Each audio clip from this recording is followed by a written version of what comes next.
aren joni e ko karamo ko be maki kon e nde deftere mabbe do al azkaru wal adabu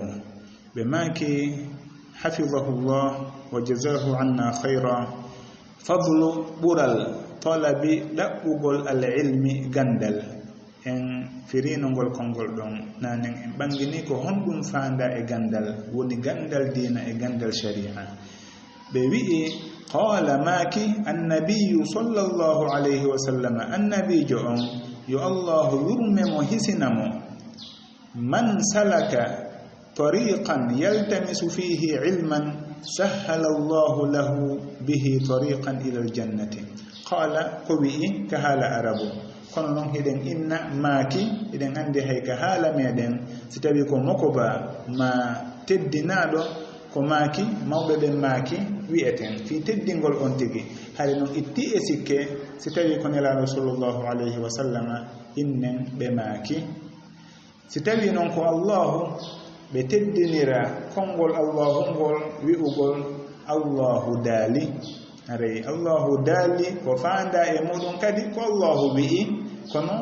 kono woni no mandorden fi teddingol kongol allahu ngol hara ko allahu wi'ata kon nandali e ko kaarijo da kadi wi'ata kon inne odo o wi'i nelaado sallallahu alayhi wa sallam maki allahu dali sinnama allahu dali goddo go tawaka don madum si innama ton o dali eden andi ko allahu faanda e modon wana goddo go innete dali dum non ko allahu ton hertinan den ngal teddungal don allahu dali woni allahu wi'i qala an-nabiy sallallahu alayhi wa sallam an-nabiy maki man salaka kala on jokkudo kono non adi en firude don ko be wi do kon sallallahu alayhi wa sallam kala ka inde nelaado janta yo aden on innu sallallahu alayhi wa sallam si wana dum dey hare o woni wuddudo nelaado sallallahu alayhi wa sallam maki ko woni wuddudo tigi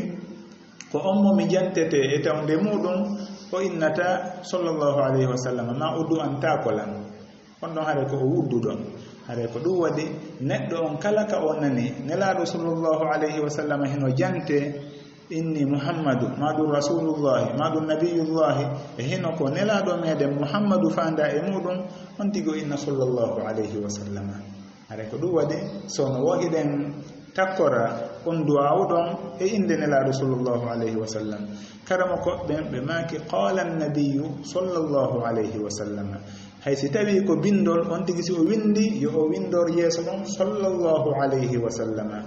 wata on tigi windu sooduton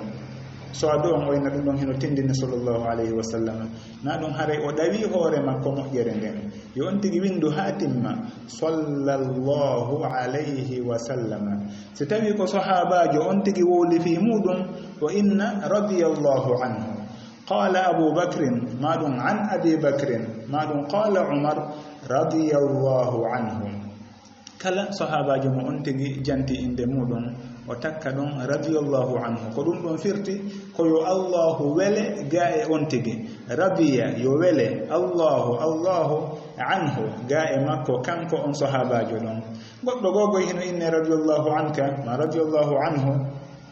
ko du'a mojudo kono karam ko be no be jikkinori non ko sahabaabe ben be hertinani on du'a don wono be hertinirani nelaado sallallahu alayhi wa sallam gol kongol don be hertinani kadi ben fejjimbe sifi mabbe jantama be inna rahimahullah yo allah yurmemo be inna qala shaykh al-islam ibn taymiyah rahimahullah qala al-imam malik rahimahullah al-imam malik yo allah yurmebe be maki haray si tawi ko adem fejjindo be wi'a rahimahullah yo allah yurmemo no sella non kay en wurdo kadi rahimakallah madu rahimahullah yo allah yurme on tigi en fo en tori yo allah yurme en kono telliren ka gandal sibe inni rahimahullah ko faamoto e mudum wonde ma on jantado don fi mum ko fejjindo si tawi ko wurdo wona e yewtede fi mum be inna hafizahullah yo allah renumo wano be karamo ko be do hawtindiran be en de deftere do ben hiden inna qala be wi rahimahullah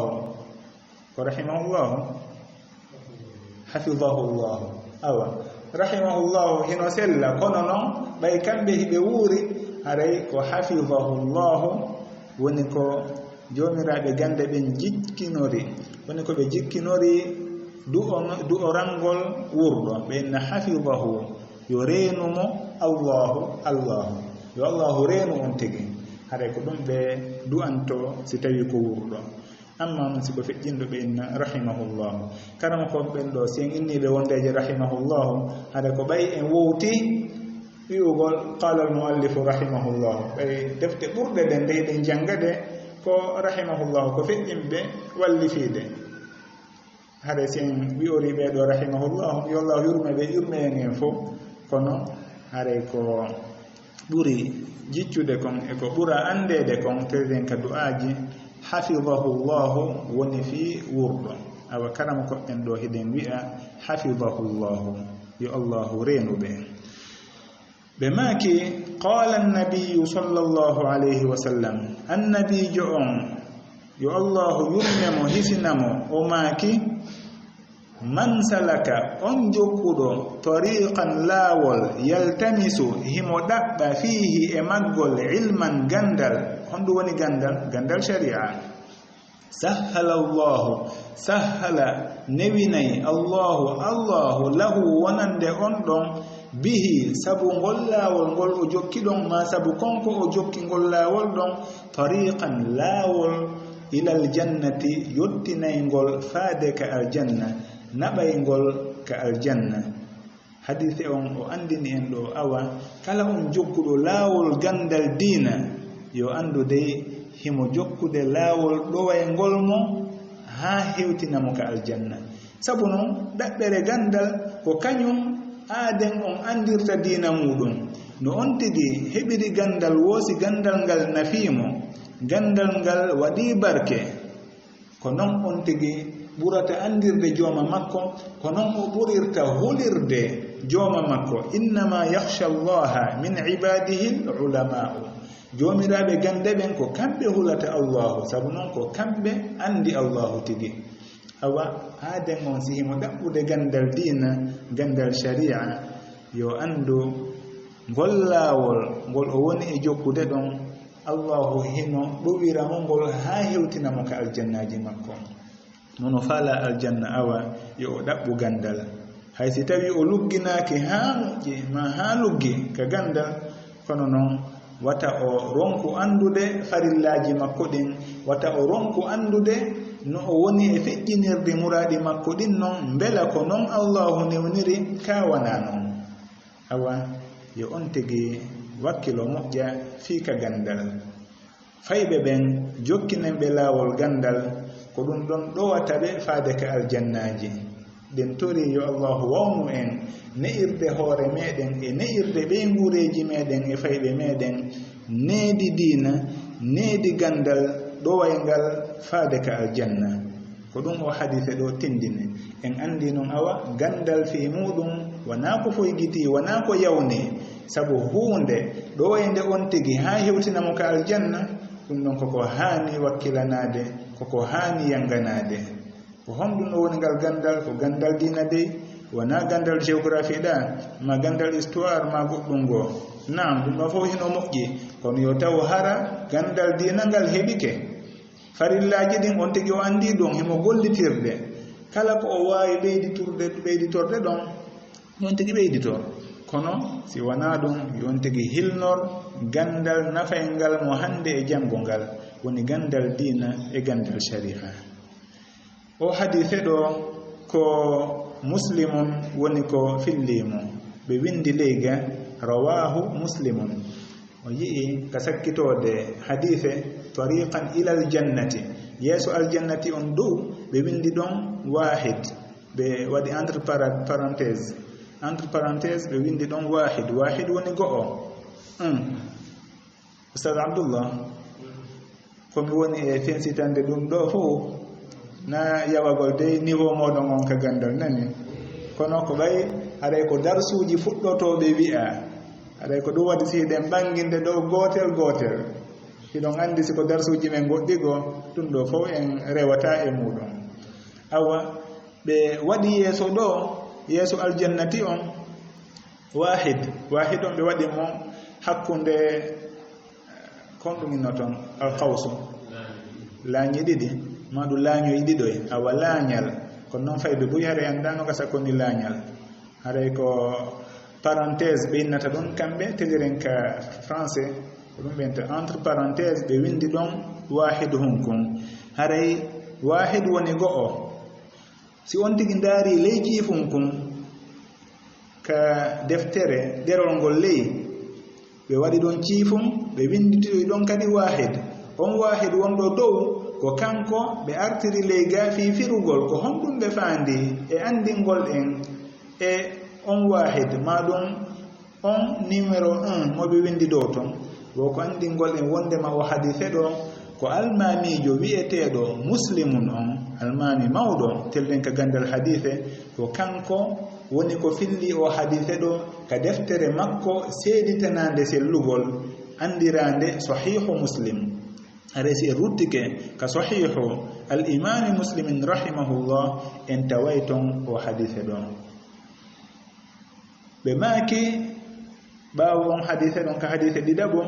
qala annabiyu sallallahu alayhi wa sallam annabijo on yo allahu yurmemo hisinamo o maaki man yuridillahu bihi khayran yufaqihu fi ddini man yuridillahu bihi khayran yufaqihu fi ddini man on man ko min alfadil umumi si en lugginike e gandal ngal haray man hino tindina wondema konngol ngol ko huuɓungol ngol mofti fof woni kala on mo allahu muuyani moƴƴere o faaminay mo e diina kam man kala on yurid mo muuyi mo faandi allah bihi e makko khayran moƴƴere yufaqihu o faaminaymo fiddini e diina kan woni kala on mo allahu muuyani moƴƴere o andinaymo diina kan o faaminaymo diina kan diina on ɗon ko diinaji jelu woodi diina woota inna ad-dina inda allahi al-islam si tawi ko diina wonɗen e yewtude fi muɗum allahu ko diina woota mari woni diina l'islam ko ɗum annabiɓe yewtunoɓe ɓen fof wonno e noddude faade e muɗum koye islam si en daari tun e misal annabi ibrahima ma kana ibrahimu yahudiyan wala nasraniyan walakin kana hanifan musliman ko julɗo wonno min almuslimin wano noon kadi am kuntum shuhadaa id hadara yaquba almautu id qala libanihi ma ta'buduna min ba'di qalu na'budu ilahaka wa ilaha abaika ibrahima wa ismaila wa ishaqa ilahan wahidan wa nahnu lahu muslimuna wo ko reweteɗo goto men rewata woni allahu min fole hare meɗen jebbilanimo ko innete al-islamu ko firti ɗum ko jebbilagol al-islamu ko jebbilagol hare noon diina innaka islamu kan woni kan diina ka aaden on jebbilanto e muɗum jooma makko taguɗo ma on ko kan diina ɗon inna al-islamu on tigi noon si o jebbilanto jooma makko o gomɗinay deftere jooma makko nden o gomɗina nelaaɓe jooma makko ɓen o gomɗina kala ko ɓen ɗon jannimo ga e jooma makko haray ko ɗum ɗon woni al-islamu o rento rewugol goɗɗo goo ma mawningol goɗɗo goo ma ɓantugol goɗɗo goo haa ɓura konko ɓen ɗon anndinimo e ko ɓe tindinimo kon immorde e jooma maɓɓe awa ko ɗum ɗo woni al-islamu ko nelaaɗo sallllahu alayhi wa sallam maaki ɗo kon yufaqihu allahu faaminayi on mo o muuyani moƴƴere ɗon fi diini e diina kan woni diina l'islamu awa si aaden on faami diina l'islamu yo anndu dey allahu hino muuyanimo moƴƴere kono noon ko faamugol gollitiragoy wona anndugol tun hara hutorta ko anndugol gollitira nafitora hare on ɗon allahu hino muuyanimo moƴƴere si en anndi ɗum ɗon awa fayɓe meɗen ɓen enen kadi si hiɗen faalanaɓe moƴƴere ko ɗum ɗo woni ko holleten ɓe Allahu innali do maɗum nelaɗo sallllahu alayhi wa sallam ma kaali ɗo wondema Allahu faaminaymo gandal ɗum to ma gandal ɗuma to o wayi ko diina kan gandal humodirngal e diina kan ngal gandal ɗon Allahu faaminaymo ngal awa kala jokkuɗo laawol gandal anden ko e laawol moƴƴere o woni yuridillahu bihi khayran amma noon si on tigi jokki laawol goɗɗum ngo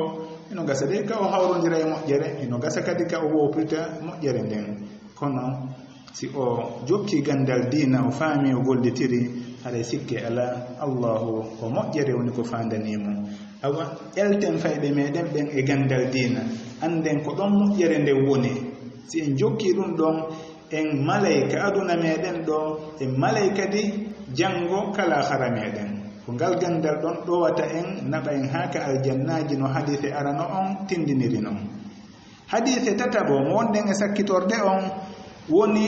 kaɓe maaki ɗon kamɓe karamokoɓe hawtidiranɓe en ɗi hadisaji ɗo ɓen hafidahullahu yo allahu renuɓe yoɓaɓe moƴƴere qala annabiyu sallllahu alayhi wa sallama annabijo on sallllahu alayhi wa sallama maaki ida mata al insanu انقطع عنه عمله إلا من ثلاثة إلا من صدقة جارية أو علم ينتفع به أو ولد صالح يدعو له ونرى ماكي سي goɗɗo maayi ida si tawi maata maayi al insanu neɗɗo on si neɗɗo on maayi hiɗen andi ka kongude arabo nde wonde no ɓe rewnidiri noon wona noon firtirten sen inni si tawi maayi goɗɗo si tawi maayi neɗɗo haray dey kapular meɗen ɓoorali fewali moƴƴa sen inni noon si neɗɗo maayi haray naam ida l insanu mata ko ɗum woni si neɗɗo maayi kono si en jokki no bindiɗi walori ɗo noon si tawi maayi neɗɗo haray no luttitaho ka laaɓugol ɗengal awa ko ɗum waɗi en inna ida si tawi mata maayi al insanu neɗɗo on si neɗɗo on maayi inqata'a taƴodiray maɗum taƴay anhu ga e makko amaluhu golle makko ɗen illa si wona min thalathatin immorde e golleji tati e kuuɗe tati woni si neɗɗo on maayi kala ko o wowuno wadde kala ko o waɗayno ɗum fof taƴay hay e hunde o naɓorta ka kabru makko hay e hunde baraji muɗum hewtoytamo ka kabru makko si wona golleji tati ɗin ɗon baraji majji hino ɗumanomo ha tawoyamo ka o mara ɗon ka nder kabru makko ko honɗi woni ɗin anden ɗo wondema kala ko jantaka e ɗiɗo tati haray tawoyta neɗɗo on si tawi on tigi ko juwaynoɗo balon joddi ko yoɓeteno fi ka balon makko tawoytamo ka kabru makko siko waɗaynoɗo misiki yo allahu dandu dey kono si wona ɗum ko kata ɗum tigi hewtoytamo ton kono moƴƴere muɗum o heɓoyta si tawi moƴƴere no e mum si tawi ko waɗaynoɗo goɗɗum ngo ko yiidayi ɗiɗo tati yo andu o heɓata baraji muɗum o nafitoroyta ɗum ɗon ka kabru makko itti noon e sikke siko bonɗo o wonno har ko boneji o waɗayno kata muɗum hino tawoyamo ton sabu noon koko o gollayno kon o yoɗitiroyte ka kabru makko ton nelaɗo sallllahu alayhi wa sallam eɓe maaki ɗo illa min thalathatin si wona immorde e piiji tati thalathatin woni tati ko honɗum waɗi si ɓe inni thalathatin ɓe innali illa min thalathin ka haysi en hewtali ɗon haray en luggini seeɗa ɓay ko amalu ɓe woni e wolude fi muɗum ka arabu noon ɓe innay al adadu wal madudu gila tati ha jeenayi luutodiray woni limore nden e ko lima kon luutodiray tiliren ka ngorɗingol e ka ndeyingol honno rewɗingol ka ngorɗingol e ka rewɗingol luutodiray si ɓe inni al amalu golle ma kuugal ɗum ɗon ko muzakkar ko gorum awa si hewti ka tati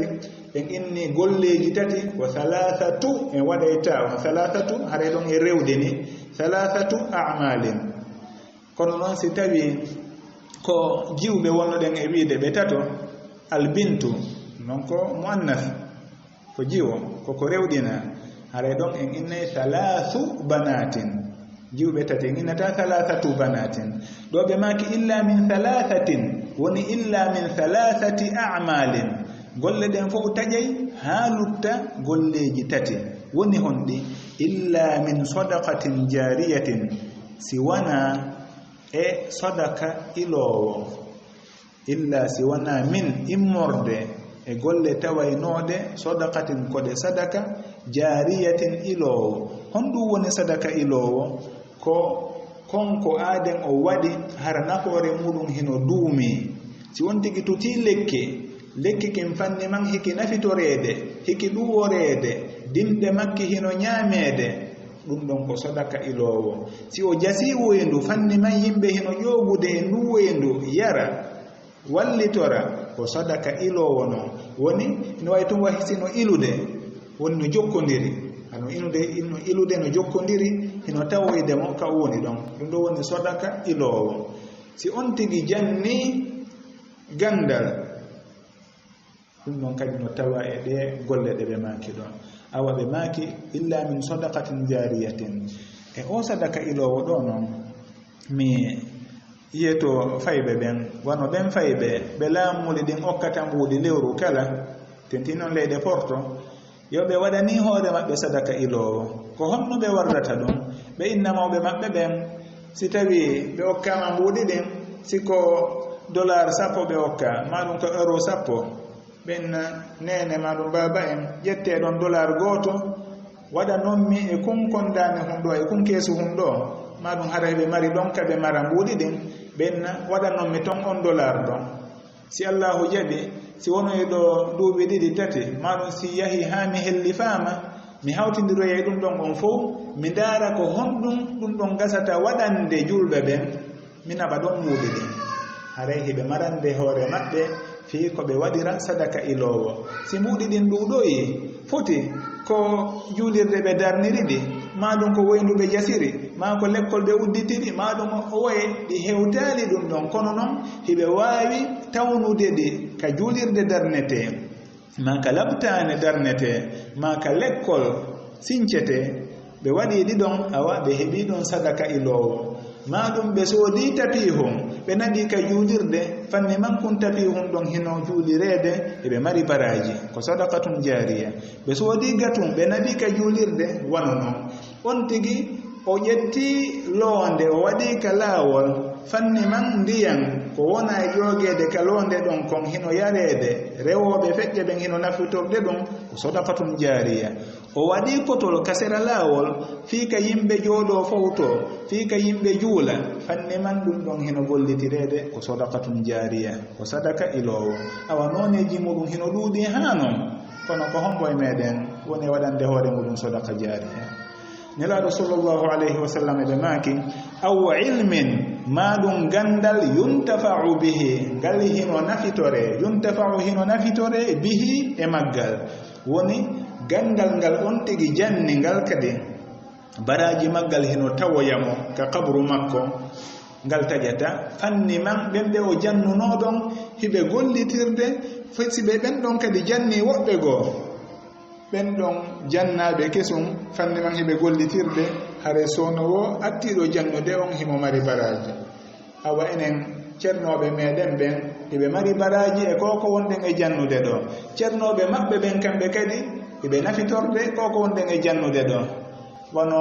karamokojo wurunoɗo gila duuɓi wulure on haray himo heɓude baraji e komi woni e jannude ɗo kon o andalan few sabu noon fewndo wuruno e zamanu meɗen duuɓi wulure yawti kono ɓay tun o jannino ma o windino deftere nden e hino nden deftere ɗon woɓɓe goo ƴettinde mari ko winduno kon woɓɓe goo mari ɗum ɗon kadi ha hewti en enen hiɗen jangude konko on ɗon hawtindirno hiɓe heɓude baraji muɗum al imamu muslimun al imamu al bukhariyu hiɓe heɓude baraji ɗi hadisaji ɗi jangeten ɗo sabu noon hiɗi ƴetta e defte ko ɓe winduno kamɓe awa ɓe acci kamɓe aw ilmin gandal yuntafau ngal hino nafitore bihi e muɗum awa ɗum ɗon kadi ko hunde mawnde noon ɗum waɗi si ɓe addane o hadise ɗo fi andingol ɗen awa gandal heno mari ɓural sabu noon fanni man heno nafitorede heno hewtoyde jooma muɗum ɓe maaki ka sakkitorum ɗo aw waladin salihin yad'u lahu hino jeeya e ko tawata aaden on e golleji makko moƴƴi e baraji muɗum ka kabru makko aw maɗum waladin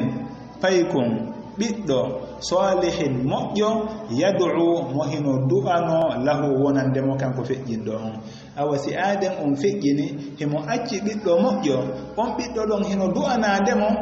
konko o woni e du'ade ɗon hino hewtoya hino tawoya babajo on ka o waali ton ɗum ɗon hino wa'i wa gollal makko sabu noon ko babajo on eltunomo ko babajo on ne'unomo ko babajo on wakkilino ƴetti mbuuɗi muɗum acci piijigoo ko wawayno nafitorde nawrali ton mbuuɗi ɗin ɓe wallitori ɗi ɓiɗɗo maɓɓe on fiino o jangira ha o jangi allahu arsikimo peewal e moƴƴugol himo du'anade mawɗo on ɓawo nde mawɗo on feƴƴini ɗin duwaji ɗon hino tawoyde mawɗo on himo nafitorde ɗi ka o waali ton awa ko ɗum nelaɗo sallllahu alayhi wa sallam andini en ɗo awa enen babaɓe ɓen anden si e moƴƴike e fayɓe meɗen ɓen koye hoore meɗen moƴƴiɗen sabu noon du'aji maɓɓe hino tawoya en haray wakkilo ɗen moƴƴa gollanen hoore meɗen ɗe golle ɗe taƴodirta ɗo woni sodaka ilowo ma jannugol gandal nafaygal ma ɗum ne'ugol fayɓe ɓen ha ɓe du'ano en ɓawo nde iwɗen ɗo hiɗen du'ano noon mawɓe meɗen yawtuɓe fof yo allahu yurme ɓe yaafoɓe yo allahu waɗanɓe annora ka berle maɓɓe yo allahu yanñanɓe kabruji maɓɓe ɗin yo allahu townu darajaji maɓɓe woni babiraɓe meɗen e soriraɓe meɗen cenɗe ɗen fof sengo nene sengo baba ha kaɓe hewti yo allahu yurmeɓe ɓe fof julɓe ɓen e maɓɓe fof yo allahu yurme ɓe o yaafanoɓe o yoɓa ɓe ga e meɗen ko ɓuri moƴƴude en joddi